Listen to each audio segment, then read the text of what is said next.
Wilhelm Canaris, Hitler's master spy. Canaris was the one who organized intelligence. His covert operations caused chaos and destruction.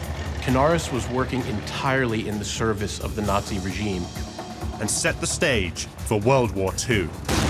This was a spy chief who had to be reckoned with. But all was not what it seemed. He did provide information to the British. He was directly involved to help Jews to leave Germany.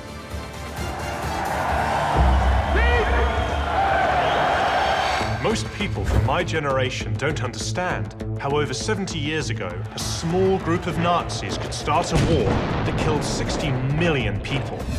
I want to find out, and to help me, I'm going to use playing cards. Today, they're used by both the military and law enforcement to help identify their targets. But nobody has ever put together a pack of cards for the most notorious group of killers in history. Working with experts, I want to know where each of these Nazis rank in the hierarchy of evil. My name is James Ellis. This is Hitler's Most Wanted. Wilhelm Canaris. This is a guy that most people probably have never heard of. He doesn't have any of the notoriety as people like Himmler, Goering, or Goebbels has. So I think it's important to start by saying, who is this guy and why is he important? Anthony, do you want to start off? Canaris was a spy. He operated in the shadows to some extent, and in terms of his career and his ideology and his actions, he's an opaque figure. I'd like to pick up on that. I think that too often with the Third Reich, these characters can be painted in black and white. And here we've got a figure who's got so many shades of grey. There's so much ambivalence here. And actually, for historians, it becomes a really interesting figure to look at. So what muddies the water with Canaris? We know that Canaris was opposed to aspects of the German war effort, and we know that he acted to undermine Hitler and Nazi Germany. For me, he becomes a particularly interesting figure because he's been so good at keeping secrets about himself under wraps. It seems that nobody on either side knows exactly what his motives are. Historians aren't able to understand his goals. Psychologically speaking, that actually itself says something to me about the type of person he likely was. I think he raises really big questions about how we would all behave in wartime. He's obviously got a really plum job, and he wants to keep it. Yet at the same time, some of what he sees, he finds morally repugnant. There's so many ways of interpreting Canaris' career and his actions. And so therefore, I think we really need to drill down very deeply.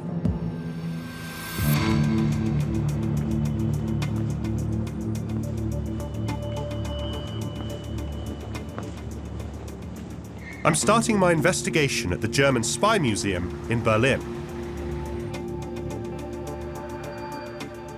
I want to find out as much as I can about Canaris' tenure as Hitler's spy master, both before and during the Second World War. Spying is famously called the second oldest profession in the world. Yeah, it definitely is. Florian Szymakowski is a scientific associate here. So where are you taking me to? We're now going to the Second World War section. This is where people like Canaris were working. Canaris is the head of the Abwehr. That is the German military intelligence unit. And he's the boss. It's his job to gather military intelligence. The Abwehr has its tentacles in lots of parts of the military all over the Third Reich. It's a really big player. What are we looking at first? We're going to have a look at the spy radio set, especially constructed for agents of the Abwehr operating abroad. Wow, so that's an actual Abwehr radio. Yeah, and as you can easily see, it has been in use. Spying is all about getting your intel back to home base. That made this a vital tool of the trade. The Abwehr only produced like 500 pieces of this radio. So it's very rare then? It's quite rare, actually. It's built like a tank, so it's really hard to destroy. They used to throw radio sets like this down from planes with parachutes. We've got a parachute just above us, actually. Okay.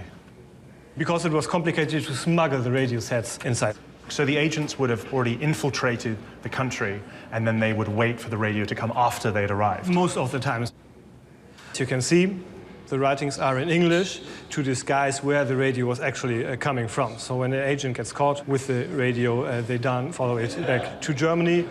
You see the Morse button down here. Canaris and the Germans wanted to get hold of as many secrets as possible. They wanted military secrets, they wanted to get hold of technological secrets. Countries have been doing this to each other for centuries, millennia. Radios like that, where were they being used? They have been used by German agents working in France, Great Britain, or even in the eastern countries to spy on people and to send their messages home. The other half of Canaris' job was to prevent enemy spies from gathering German secrets. I understand that one of the jobs of the Abwehr led by Admiral Canaris was counterintelligence. Canaris arranged the whole Abwehr systems, counterintelligence. That was one of their tasks, yes.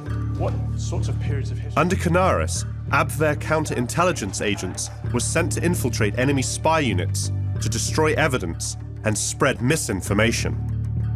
This was real-life cloak and dagger work that called for secret weapons from the pages of a spy novel. So we opened it up that you can actually see the constructions inside. It was a one-bullet gun with just a small bullet, just 4 to 6 millimeters, but sometimes that could be the bullet that saves your life. So this wouldn't be maybe a gun to really do an assassination, but more kind of a self-defense. So if you get disguised as a spy, maybe that bullet gets you free. So something to defend yourself if you were suddenly discovered. Yeah.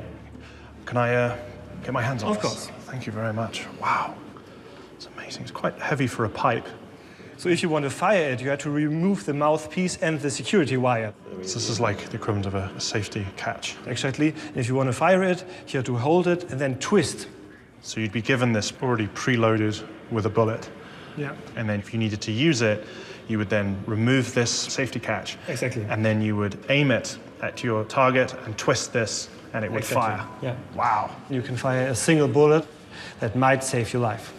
And I imagine if I needed to use this, I would have to be pretty close to the subject. Yeah, because with really small bullet guns, the distance where it's really aiming correctly is like 10 to 15 meters, and after that, it gets complicated.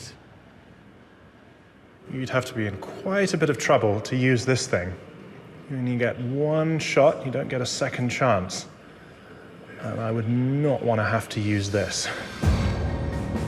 This was the world of espionage in the 1930s, with Wilhelm Canaris sitting like a spider at the heart of a vast intelligence web. But I want to know how he became head of the Abwehr, and if there are any clues in that story which might explain why he later turned against the Nazis. Canaris had spent time in Latin America before World War I, and when World War I started, he was on a ship fighting the British in Latin America. He served in the German Navy, first as an intelligence officer on a cruiser, and later as a submarine commander.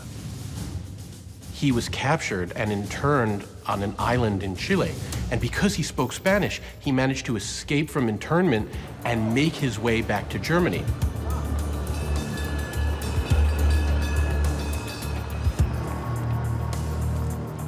He served with distinction, but after the war, like so many German veterans, he returned to a homeland he no longer recognized.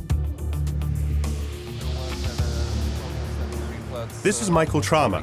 He's a photojournalist who can help me understand the nation's turbulent post-war period. Germany was struggling with the leftovers from First World War, times where tense political violence was a very regular thing. He's going to tell me about the events that transformed Wilhelm Canaris from a naval officer into a political firebrand. Because I understand that World War I's coming to an end, Germany's defeat is in sight. All of a sudden, this new ideology that's erupted in Russia, communism, comes on the scene. People were trying to set up a Soviet-style communist republic. Germany's centuries-old power structure found itself facing a large-scale communist uprising. Canaris was an old-school monarchist. He hated the communists and feared they might seize power over Germany in its weakened state. So he helped organize a fighting force to combat them, part of what became known as the Freikorps. The Freikorps were right-wing paramilitary groups formed by ex-soldiers who saw it as their mission to be counter-revolutionaries, to fight and stamp out radicalism, communism, and revolution in Germany. So you have right-wing militias populated with former soldiers doing battle in the streets with advocates of this declared Soviet-style republic. They were performing basically a counter-revolution. The support of the Freikorps, buying right-wing ex-soldiers to fight communists, train them at the weapon, even though we are after World War I in Germany, nobody's supposed to bear a weapon at that time. The Freikorps used deadly force to crush the communist uprising, but they weren't finished yet. In January 1919, Canaris and the Freikorps themselves tried and failed to overthrow Germany's government. This was a man who wasn't afraid to use violence to get what he wanted. And at that time, he was far from alone. The Freikorps and the actions of the Freikorps, that laid the foundation for the rise of the Nazis and the rise of that far-right violence and political feelings. Yeah, I would completely agree on that. And it set up the basis for the armed wings of the Nazis that were really, really important for taking the power and also ruling the streets and conducting attacks on those that do not fit into their idea. In March 1933, Hitler and the Nazis completed their rise to power. A relentless campaign filled with anti-Semitic and anti-communist propaganda and deadly violence. Canaris approved of Hitler. He approved of a strong leader to sweep away what he saw as the weakness of Weimar democracy. Wilhelm Canaris became one of Hitler's devoted followers and would soon put his skills to work for the Third Reich. Hidden radio transmitters and German spies. Hitler wanted to know every American secret. This was a spy chief who had to be reckoned with. I'm in Berlin on a mission to determine where Nazi spy master Wilhelm Canaris ranks in Hitler's hierarchy of evil. I'm about to investigate one of his early operations as head of the Abwehr, one that changed the course of European history. During the period between World War I and World War II, Canaris was working on plans to secretly build weapons, things that Germany was forbidden to produce under the Treaty of Versailles. Canaris even supervised a secret plan to build U-boats in Japan. In 1935, Canaris' many years of service were rewarded when he was made head of Germany's military intelligence organization, the Abwehr.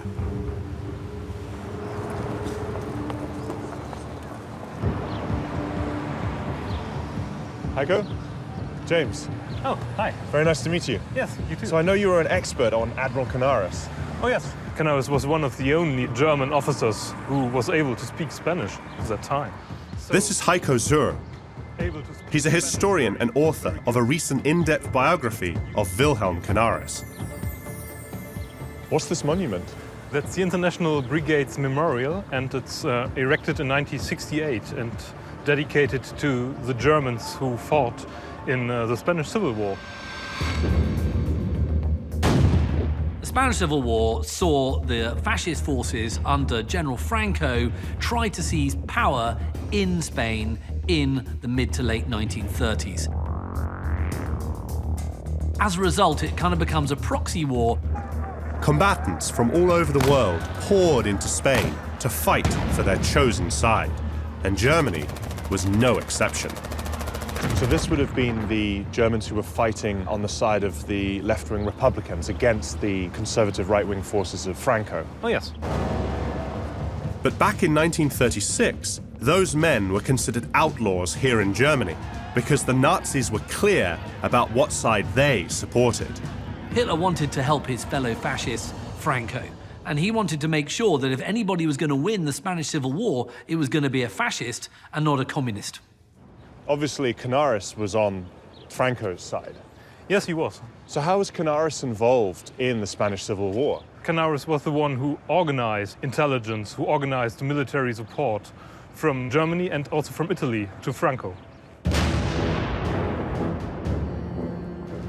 Canaris was working entirely in the service of the Nazi regime when he coordinated the delivery of weapons to the nationalists under Franco. Canaris was also involved in spying on enemy shipping and working on the supply network. The rest of the world started to watch the Spanish Civil War very, very closely when they realized that the Germans were waging it as well. Canaris' work was instrumental in establishing Franco's brutal authoritarian regime that would hold Spain hostage for nearly 40 years. But even as the war in Spain raged, Canaris was hard at work planning for a much larger conflict. A global battle for supremacy between Germany and the United States. The Duquesne spy ring was actually a brilliant and bold plan executed by Canaris, named after its chief operative, Fritz Duquesne. Now, this was a spy ring of about 30 agents peppered in key tactical locations throughout the eastern United States, in dockyards, in various sort of offices that were important. What it was there to do was to gather as much intelligence as they could about the United States, military intelligence, other sort of secrets, and send it all to Berlin. Their mission was to identify the structures, industrial centers, and institutions that would be vital to any American war effort, and plan their sabotage. But a double agent recruited by the FBI infiltrated the ring. The man walking up and down the street is Harry Sawyer, a naturalized German-American citizen. And prevented any secrets from making it back to Canaris. A spy trap was set. Sawyer was working for the FBI. The Duquesne spy ring was essentially busted by the FBI. Spies beware. Hiding their faces and under guard, 33 were seized. 19 pleaded guilty. 14 went on trial. The evidence was there, reams and reams of it, gathered by the ingenious men of the FBI. Hitler wanted to know every American secret, but dug up only grief for his blundering agents. And it's one of the early uses of covert footage. Walking into this trap is Colonel Fritz Duquesne. He is describing the gas operating principles of the M1 rifle, a secret which might have made a difference in the lives of a lot of Americans had it reached Germany. And so we can see the Duquesne spy ring going about their business. Hotwood Kleist has brought the blueprints of the steamship America, showing the plans of her secret gun emplacements. Ultimately, it was a failure for Canaris, but it shows how bold he was, and it shows that this was a spy chief who had to be reckoned with. And the stakes in this espionage game were about to get much higher. In 1939, the Abwehr, which was led by Canaris, was creating a situation that could be used as a pretense for Hitler to invade Poland and pretend he was doing it defensively. Canaris provided Polish uniforms, weapons, and ID cards to members of the SS, and these SS men used these Polish documents and uniforms to attack a German radio tower on the border with Poland. Canaris' Abwehr is partly responsible for this dummy attack. The Germans say that this supposed Polish raid was an act of Polish aggression against Germany and gives Germany the reason to go to war against Poland. The ruse worked. The people of Germany gave Hitler their blessing to send their sons marching into yet another war. The invasion also began a surge in Nazi action against the Jews. I know that some historians have suggested that Canaris was responsible for the idea of the Jews wearing a badge. Is that true? I'm on a mission to find out where Nazi spy master Wilhelm Canaris ranks in Hitler's hierarchy of evil. I'm about to investigate one of the most disturbing chapters of his life story. On September 1st, 1941, the Nazis issued a decree ordering that all Jews over 6 years of age living in Germany and conquered territories like Poland must wear a yellow Star of David badge. It's an infamous moment in history. Many say that Canaris was responsible for suggesting to Hitler that Jews be required to identify themselves by wearing a yellow star.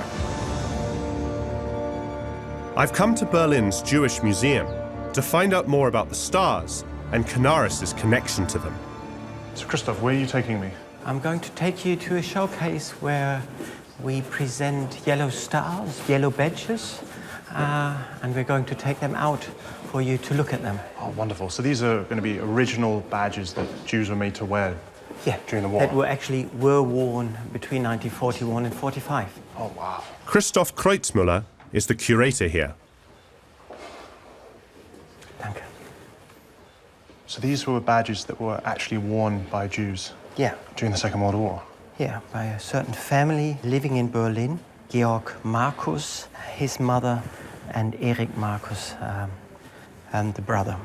And they actually had to buy them for 10 pfennigs. So you actually had to buy them? You were being forced to wear them, but you had to physically buy them? Yeah. Wow.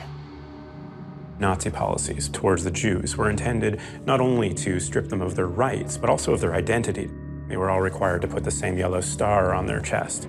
This removal of an individual's identity, it has a profound effect on your psyche. It likely influenced their ability to fight back, their resolve to fight as well. I find there's an incredible irony with these badges that the Nazis claimed that they could identify Jews just on the street, presenting them as a separate racial group. Yet, when it came to it, they actually had to physically mark them themselves to identify them as a segregated part of society. Still said all the time, oh, yeah, you can recognize them. And then found, no, of course you can't. No.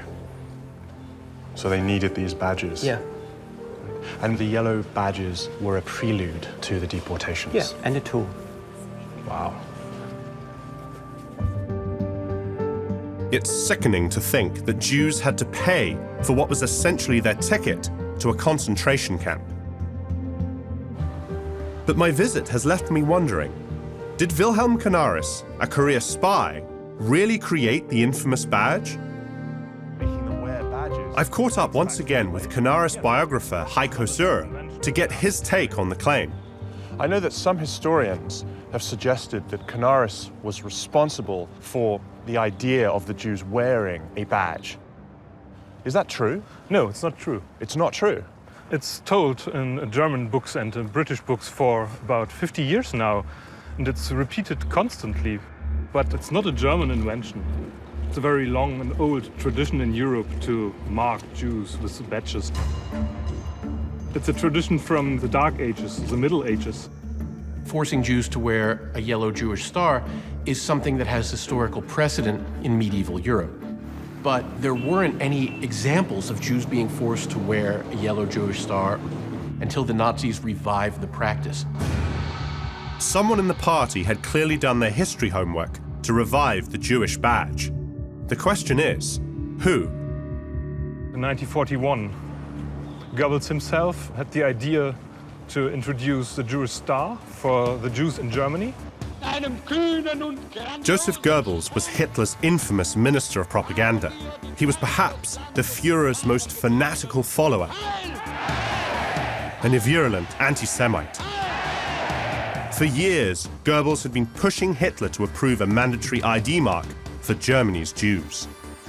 Goebbels asked his right-hand man, Leopold Gutterer, to organize some kind of conference with almost all important institutions in Germany.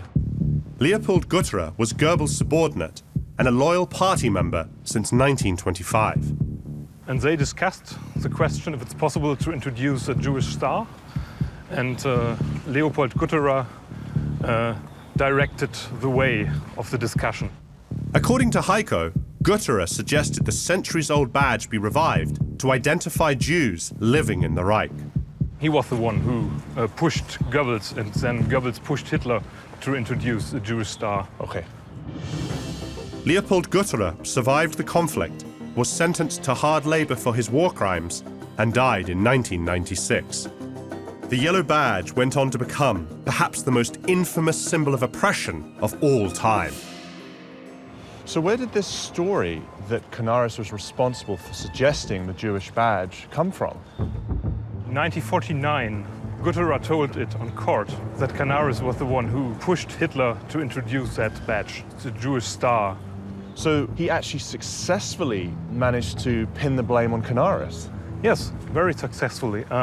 One of the newest biographies on Canaris, written in 2006, repeated that story again. But the evidence is clear that Canaris is not the one who introduced the Jewish star. So he had nothing to do with it? No, nothing. The implication is enormous. Gutterer would have known that by shifting blame to the Abwehr chief, he was painting him as an unspeakable villain for all history. But why Canaris? Canaris engaged in numerous forms of resistance.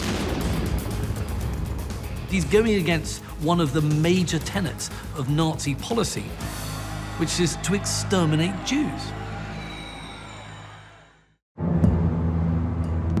I'm in Berlin on a mission to determine where Nazi spy chief Wilhelm Canaris ranks in Hitler's hierarchy of evil.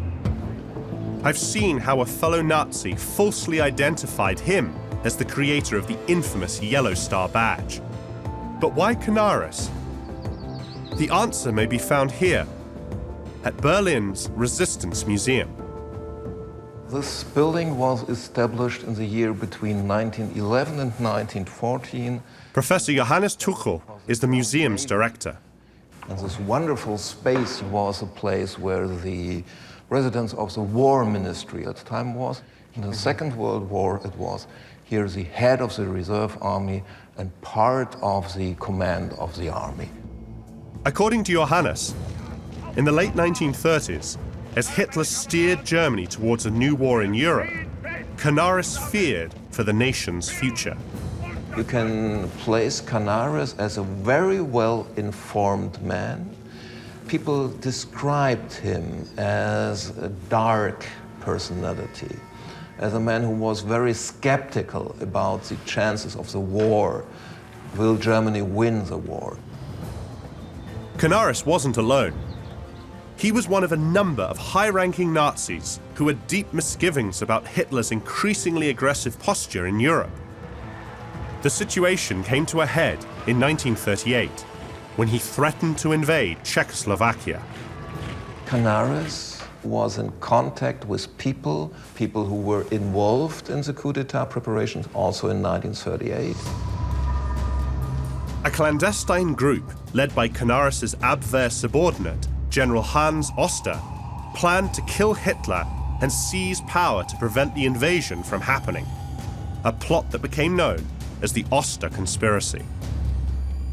But before they could move, Hitler struck the infamous Munich Agreement with Britain and France that allowed him to begin annexing Czechoslovakia without firing a shot.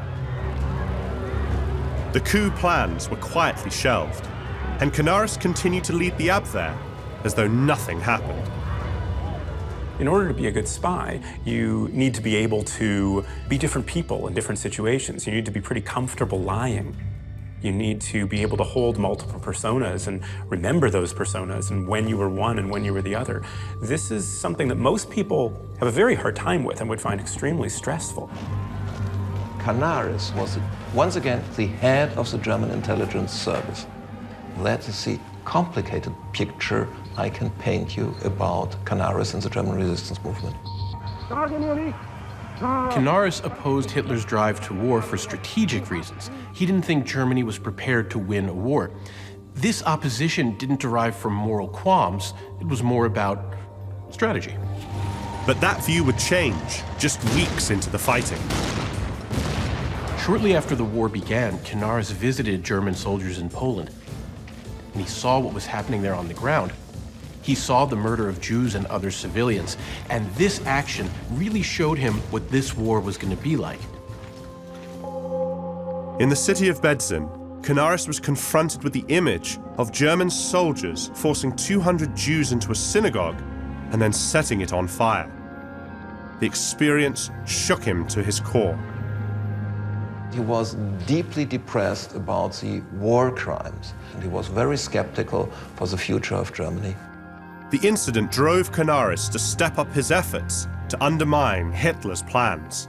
Canaris engaged in numerous forms of resistance, ranging from sort of micro-resistance to networking to covering up the activities of people engaged in resistance plots. We do know that he did provide information to the other side, to the British. But it was very unclear as to whether the British, were ever going to act upon what he told them, because, of course, they could have thought that Canaris was sending false information. During the war years, Wilhelm Canaris led a bizarre double life. On one hand, he was still hatching deadly schemes against the Allies. Operation Pastorius was an Abwehr plan to recruit Germans who had lived in the United States, smuggle them back into the United States by U-boat, and have them commit acts of sabotage, blowing things up. The plan didn't work. The agents that the Abwehr attempted to smuggle into the United States were caught and put on trial. At the same time, Canaris had his hands in a radically different kind of plot. He was directly involved in actions to help Jews to leave Germany in 1942 and 1943. In the summer of 1942, Canaris helped cover up a plan by 2 other Abwehr officers to rescue 14 Jews from Berlin. The Gestapo was told that these Jews were necessary for a secret mission to Latin America. In reality, the Abwehr worked with Swiss officials to allow these Jews to be given entry to Switzerland and saved from certain deportation and death. Canaris, a high-ranking Nazi surrounded by vicious anti-Semites, had done the unthinkable. You've got the head of Nazi military intelligence actively saving Jews from being deported to their deaths. Now, we've got to put this into the reckoning when we come to assess Canaris, because he's going against one of the major tenets of Nazi policy, which is to exterminate Jews. Why was Canaris helping Jews, the prime target of Nazi hate? I'm sure the Poland atrocities were a major factor, but there may have been another. Prominent figures from the Third Reich know that Canaris' daughter was disabled. That's terrifying. I'm in Berlin on a mission to find out where Nazi spy master Wilhelm Canaris ranks in Hitler's hierarchy of evil. I've just learned that in 1942, he began helping Jews escape from the Third Reich. I want to know why, so I've joined Heiko Zur in Berlin's Zellendorf neighborhood to get his view on this extraordinary turn of events. So this is the neighborhood that Canaris was living in when he was head of the Abwehr? Yes. And which one is his house? This one. All right, let's go and have a closer look. Yes. Among his neighbors here were the Jews he helped escape to Switzerland. Also nearby was the home of feared SS intelligence chief, Reinhard Heydrich. Heydrich was an old colleague of Canaris, and notorious even among his fellow Nazis for being ruthless. Hitler himself once called Heydrich the man with the iron heart. Canaris and Heydrich are not friends, but they had to meet socially, and the wives had to meet socially too. And it was very difficult for Canaris to deal with Heydrich.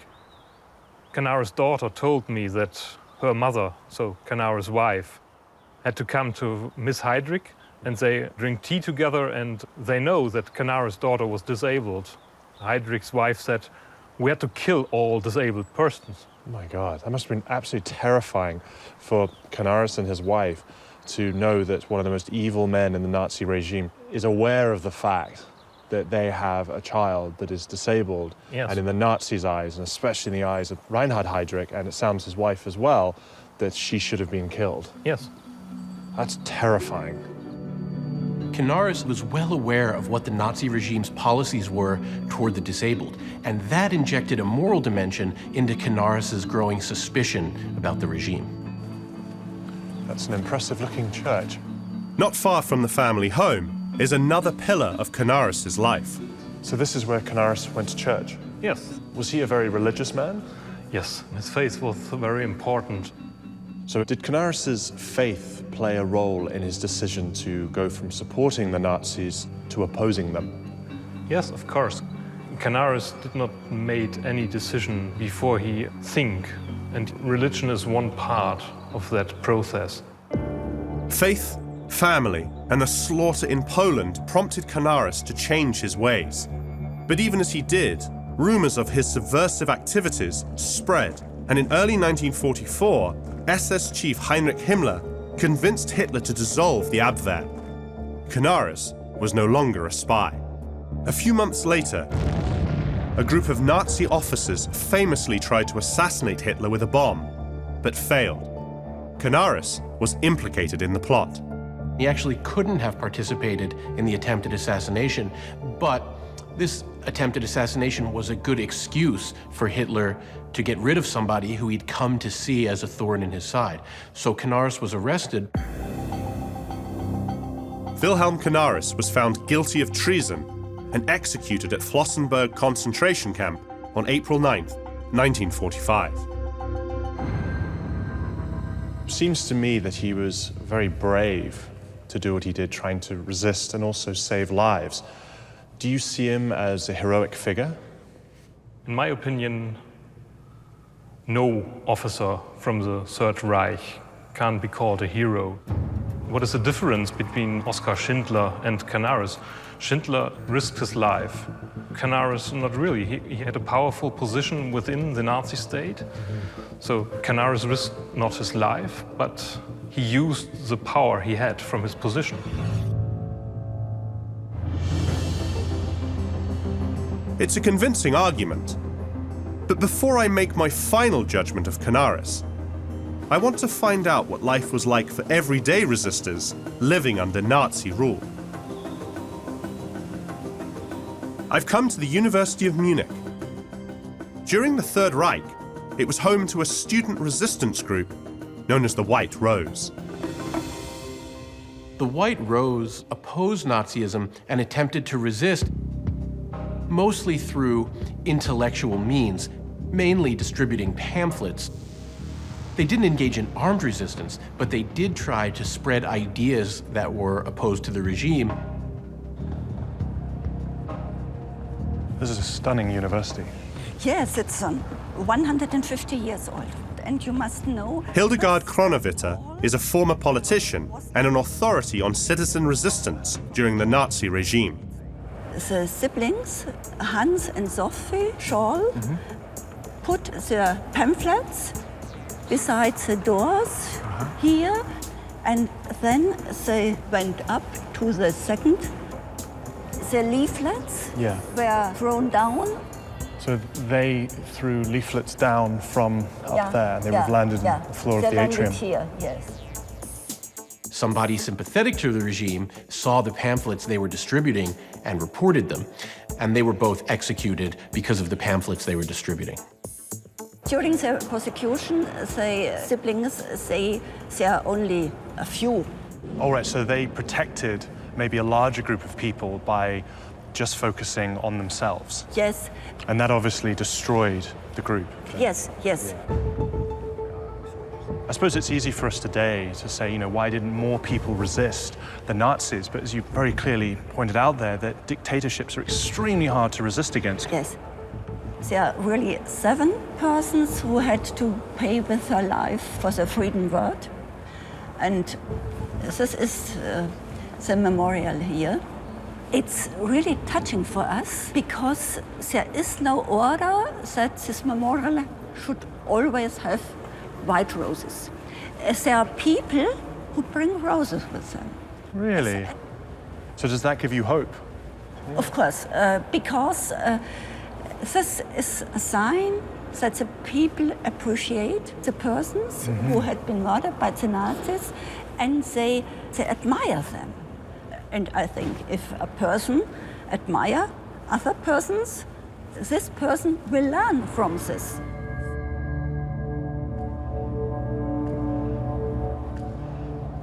I still can't believe they were just students trying to express free speech.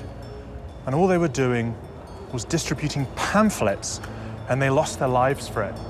It's unbelievable. But it really shows how incredibly brave they were to resist the Nazis.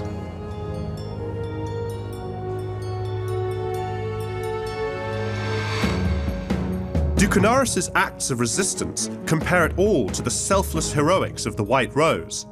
It's now time to find out where the Nazi spy master ranks in Hitler's Most Wanted.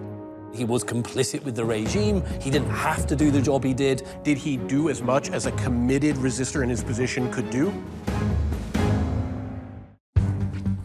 My journey has given me new insight into Wilhelm Canaris' many plots to destabilize the world, setting the stage for the Second World War. It's also revealed his remorse and attempts to make at least some amends. Now it's time for us to decide where he should sit in the hierarchy of Hitler's Most Wanted. Canaris' story is definitely one with many twists, and it's quite hard for me to figure out where we should start with this, but I think we do need to start with the bad things that he did. Anthony? Well, he was drawn to Hitler. He was drawn to somebody who he thought embodied strong leadership and even dictatorial leadership. The relationship among Hitler, Mussolini, and Franco in Spain is a key relationship. And Canaris was directly involved in supplying arms from Germany and Italy to the fascists in Spain. Guy, how important was intelligence gathering during the Second World War and the role that Canaris played overall as effectively Hitler's spy master? I don't think it's as important as your kind of thriller writer would like. I think that it's an exciting and fascinating part of war, but I don't think that the actions of Canaris and other spy chiefs fundamentally altered the course of the war. I think we can go in hard on him because of the fact that he was complicit with the regime. He didn't have to do the job he did. No one was going to execute him if he didn't do the job. One thing to consider is the fact that he is, in fact, a trained spy. He was very comfortable with lying and being able to put forth whatever face was necessary for the situation. And yet he was, in fact, against some of the worst actions of the regime and aligned with the resistance to some extent. That's right. He was completely repulsed by what was happening to Jews in Nazi-occupied Poland, by mass shootings and by the early stages of genocide. But how effective was his resistance against Hitler? If you're one of the Jews that he was able to save, you'd say very effective. And he found some creative ways to save Jews given the powers that were at his disposal. Did he take a lot of risk to save Jews? Did he act in ways that might have brought unwanted attention to himself? Did he do as much as a committed resistor in his position could do? Probably not. Let's face facts. Yad Vashem is not going to make him the righteous among nations for helping to save Jews during the war. But certainly there is enough sense of whiteness in all these shades of grey with Canaris to not call him a hero as such, but certainly not to write him off as a complete villain. These shades of grey make Canaris an extraordinarily difficult personality to pin down. He was instrumental in starting a war that rained misery and death down upon millions, but it's impossible to ignore his clandestine resistance campaign. What I'd like to do now is come to some sort of conclusion where you think he should rank in the hierarchy of evil. What I'm most interested by is, based on our conversation, does he even deserve to be in this pack of cards? Guy, what are your thoughts? Personally, I think no, he doesn't. Why? I happen to think that there are 52 worse Nazis in the Third Reich who are deserving of a place on this deck. So therefore, I'm not going to put him on this at all. I tend to agree with Guy, but there's enough doubt in my mind to have me rank him particularly low on the deck at least. I'm going to put him at 45. Anthony? I disagree with you, Guy. The success of the nationalists in Spain was a central goal of the Nazi state, and Canaris was integral to that success. The Franco regime outlasted the Nazi regime by decades. Because of that, I think he does belong in this ranking, and I rank him number 52. This has definitely been the hardest one for me to assess. I understand that he was involved in resisting Hitler. I understand that as being maybe a redemptive quality about him. However, he still was part of the Nazi regime. There are still things that he did that have to be taken into account. So I disagree. I don't think he should be left out of the pack of cards entirely. I also disagree. I think 45 is a little high because I think there definitely are a number of Nazis that are ahead of him. So I have to agree with Anthony here. I think he is number 52. He's therefore the two of clubs. Wilhelm Canaris became enthralled with Hitler and masterminded a deadly intelligence network that destabilized Europe. But during the war, he turned against the Nazis and actually helped Jews escape to safety. For that, he ranks 52nd in Hitler's Most Wanted.